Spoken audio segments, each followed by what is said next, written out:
Alright guys, this is a 2012 Ford Focus. It's my mom's car. I started to post this video. It's my first video ever on YouTube because it was kind of a bitch to get these little clips off. These clips that are on the purge valve solenoid. The purge valve. So this is the part. It's back in here. I already replaced it. There's two screws. The screws are pretty simple. There's one right here, and then the other one is kind of hidden back in here, if you can see the end right there. So I started with the clip on this side, which is right here.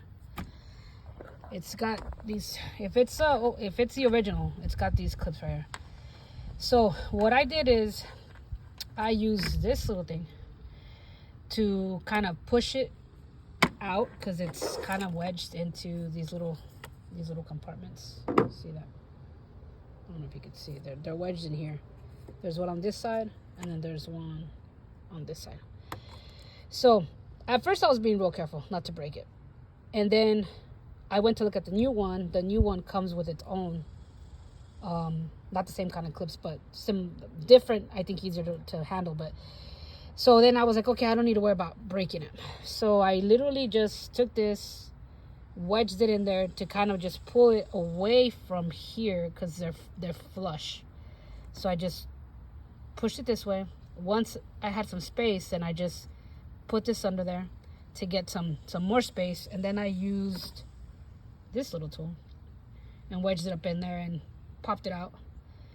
And then as far as the back part, because it's facing down, I just literally, it's like this, right? So I just hit the edge downward to push it the opposite direction, and then again I used this tool to wedge it a little further and use this to pop it out.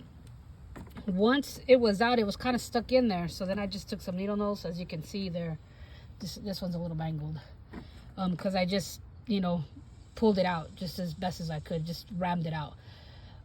Don't be afraid to mess them up because you're not going to reuse them. It's not like other clips that you use and you have to be careful because you're going to reuse them. These ones, you don't. This one was harder, which is way up in here. It's wedged. Let's see if we can get a picture of where it's at. It's kind of weird. Let me see here.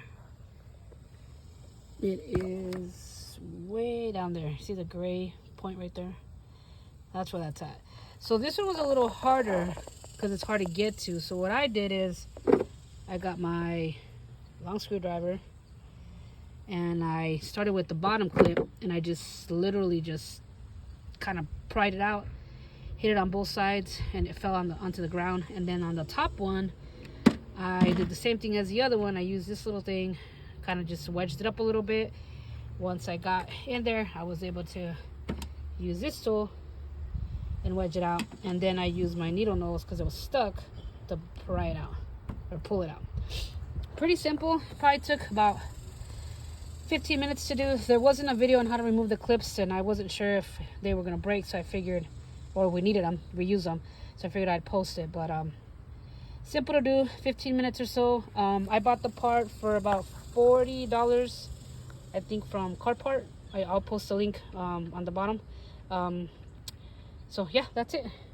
Here's the old piece. You can see. Here's the old piece. Oh, the car was like stalling when we put gas. So I had a code on there. I read it with OBD2, and it said it was this sucker. So if you're putting gas and it starts to sputter when you start it, or doesn't want to start, hard starts, or if you leave it on and you're putting gas and it sputters, then more than likely this sucker is your culprit. Especially if you have an engine light on, check it. But that's it. Hope it helps somebody out. Bye.